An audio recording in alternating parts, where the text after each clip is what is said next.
Good day. I'm Laurence Sanford, Senior Analyst with the American Security Council Foundation.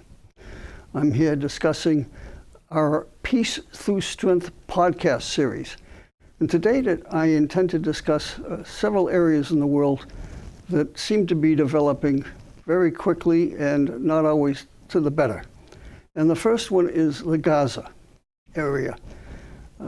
Trump arranged for a 20-point peace deal, of which one of the main contentions, aside from the great achievement of having all the hostages returned, is Hamas giving up arms and moving away from power. I'm not sure this is going to happen. And the only way it will happen is not by Trump's threats, but by Qatar and Turkey, who are the money man behind Hamas and Muslim Brotherhood activities. If they support the U.S. in having force Hamas to give up their arms and political control, then it will succeed. If they do not, then it's not going to succeed, and this war will just drag on until every last Hamas person is eliminated. But the problem is the population of Gaza supports Hamas, and so they have a source of new fighters coming on stream daily. It is a political religious war. Israel is the outpost of Western civilization.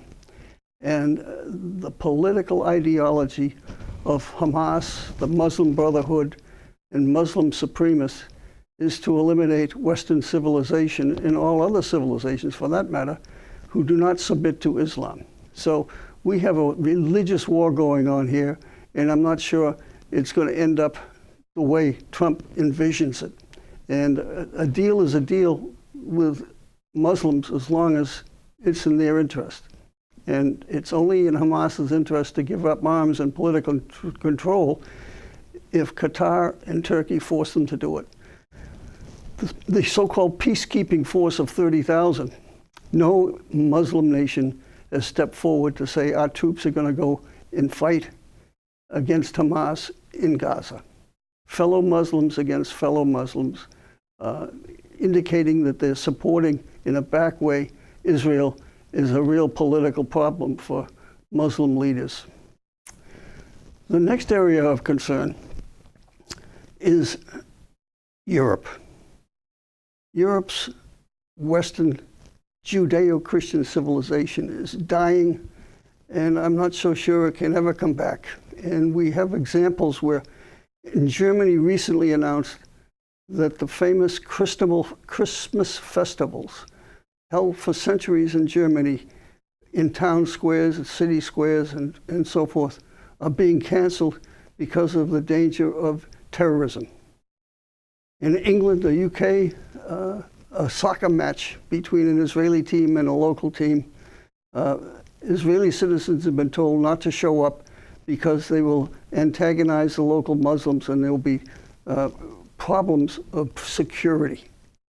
We have France, where the Muslims control a significant part of inner cities, and the country is in sort of a political gridlock. And much of it is due to the massive influx of Muslim immigrants. And we have millions and millions of Muslims immigrating into the European theater, changing the culture, and they basically want to change the culture to Sharia law. That is the fundamental goal, and that is fundamentally opposed to Judeo-Christian civilization of freedom of speech, freedom of religion, pursuit of happiness, and the right to move about and right to do what you want without having to worry about what kind of food you eat and when you eat it and so forth. And the thing that is playing out in Europe has a smaller presence here in the US, but who would have ever thought 20 years after 9/11 that a Muslim foreign man, socialist, communist, would be leading the polls to win the election in New York City. So the United States has its own Islamic problem. And then we go to Ukraine, and Trump keeps on talking to Putin, and Putin keeps on talking to Trump, but nothing seems to be changing. Putin is a thug, and the only way you handle thugs is to treat them like a thug. And the only thing they respect is power. And the way we have to operate in Ukraine is, and Ukraine is part of Western civilization. We can't allow the Russian civilization empire to take over and succeed in Ukraine, because if Ukraine goes, then we have a whole series of bad dominoes falling. And it seems to me reciprocity should be the aspect of all our actions. If you treat us okay, we'll treat you okay. And if Russia is bombing with rockets Ukrainian cities, it seems to me we should be giving Ukraine the ability to do the same thing to the Russian cities.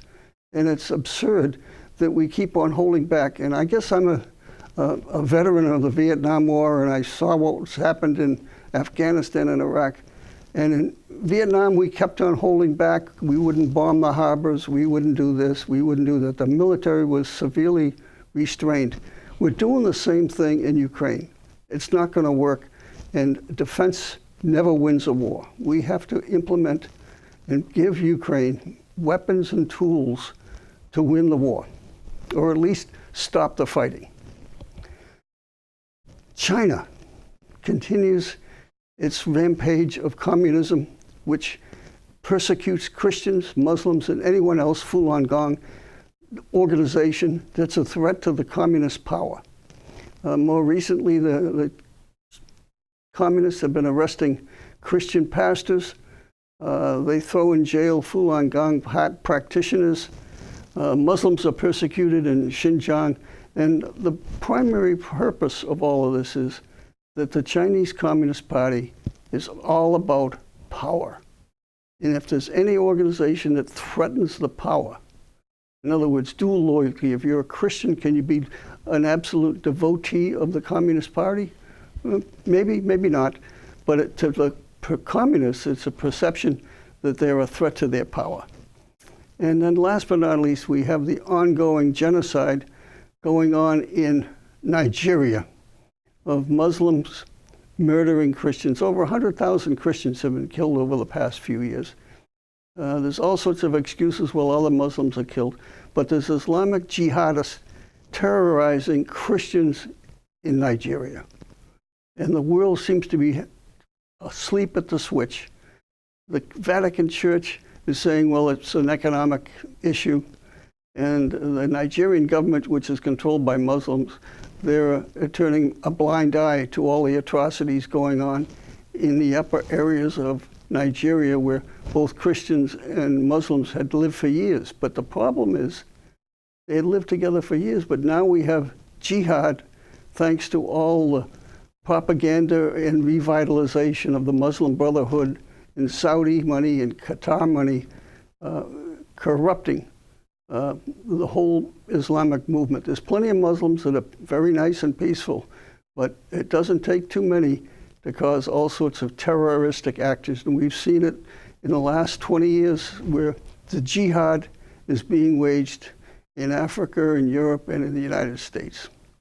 And so the only thing I can suggest is that the future of actions is we have to identify the issue, we have to call it out, we have to make sure that America stays strong and continues to grow and develop moral character so that we have good leaders in our country to lead us forward to preserve American and Western civilization.